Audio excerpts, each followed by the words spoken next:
The first time you hear your recorded voice, something feels wrong. It sounds thinner, sharper, maybe higher than the voice in your head.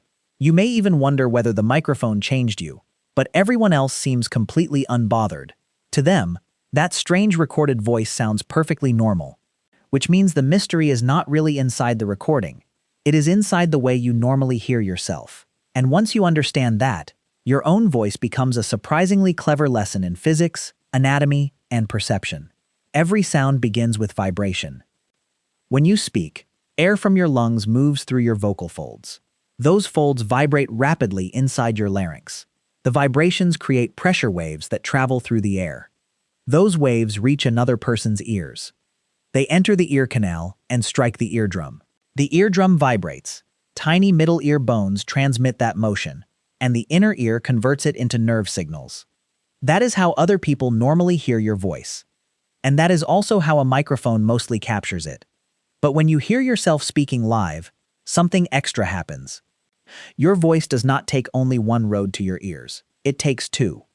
The first road is air conduction. Sound leaves your mouth, travels through the air, and reaches your ears from outside. That part works much like it does for everyone around you. But there is a second road. Your skull itself vibrates. When your vocal folds produce sound, some of that vibration travels through tissues and bones in your head. Those vibrations can reach the inner ear directly through what scientists call bone conduction. So while everyone else hears mostly the airborne version, you hear a combination. Air conduction plus bone conduction. That combination changes what your voice sounds like to you. Bone conduction tends to emphasize lower frequency components of your own voice. The exact effect depends on anatomy and frequency, so it is not simply a giant bass boost. But subjectively, your live voice often sounds fuller, deeper, and richer than a recording. Now press record. The microphone is sitting outside your skull.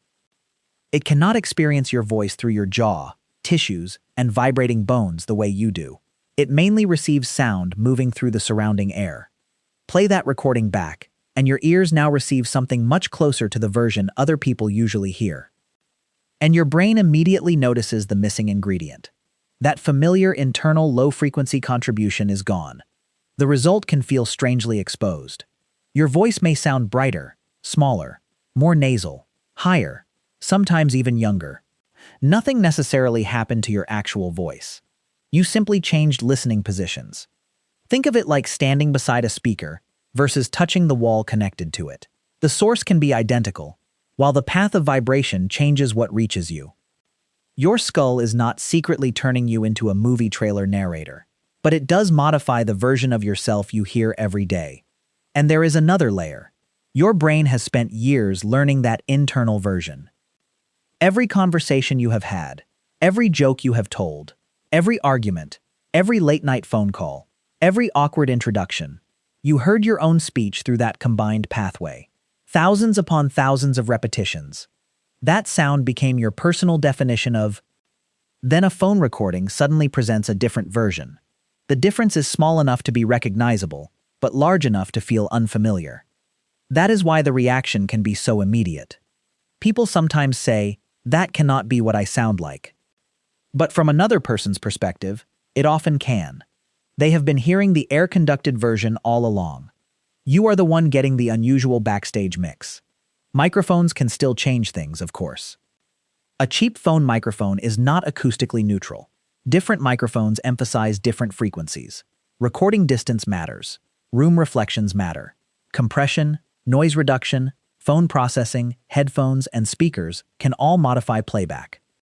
Stand inches from a microphone, and you may sound different from standing across a room. Record inside a tiled bathroom, and reflections can dramatically change the result. Use studio equipment, and your voice may sound warmer or more detailed. So one recording is not some perfect scientific copy of exactly what every human hears. But the central effect remains. Your everyday self-voice includes internal vibration that an external recording does not reproduce in the same way. There is an easy way to feel the principle. Speak normally and pay attention to the fullness of your voice. Now gently cover your ears while speaking. Your own voice suddenly becomes more dominant and internal. You are changing how sound reaches the ear. and making internally transmitted vibrations more noticeable. That booming quality is related to the same general phenomenon. Musicians know bone conduction well. So do people who use certain hearing devices and specialized headphones. Bone conduction headphones send vibrations through the skull rather than relying only on a speaker blasting sound down the ear canal. The technology sounds futuristic. Your body has been demonstrating the principle since your first sentence. Here is where the story becomes even more interesting. The discomfort is not only acoustic. It is psychological familiarity. Humans become extremely sensitive to patterns connected to themselves. Your face in a mirror is a classic example. You usually see your face reversed. Then someone shows you a photograph, and tiny asymmetries appear on opposite sides from what you expect. Friends may think the photo looks completely ordinary. You might think your entire face has been rearranged overnight. Your voice creates a similar mismatch. You know one version through repetition. The recording gives you another. Unfamiliar does not mean bad. That distinction matters. When people hear a recording and instantly decide, "My voice is terrible," they are often making an aesthetic judgment before their brain has adjusted to the new reference. What they are really detecting first is difference. This is why people who regularly record themselves often become much less bothered by their recorded voice. Podcasters, singers, actors, broadcasters, YouTubers, and musicians hear playback constantly. Over time, the external version stops feeling like an imposter. It becomes another familiar representation of the same person. Your voice did not improve simply because you listened repeatedly. Your prediction improved. Your brain learned what to expect. There is also a practical advantage here. A recording lets you hear speech habits that are difficult to notice while talking. Maybe you speak faster than you think. Maybe certain words disappear at the ends of sentences. Maybe you use like, or you know more often than you realize.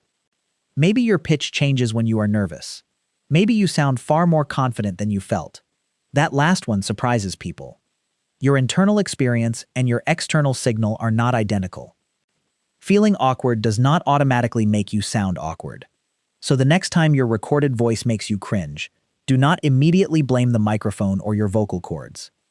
You are hearing a version of yourself that everyone around you has known for years. During normal speech, your ears receive your voice through air and through vibrations conducted inside your head. A recording removes much of that internal pathway and plays back mainly the airborne signal. Your brain compares the two versions. Then it complains. The strange part is not that the recording sounds unfamiliar. The strange part is that you have spent your entire life hearing a private mix of your own voice that almost nobody else can hear. And every time you press record, you briefly step outside your own skull and listen from the audience.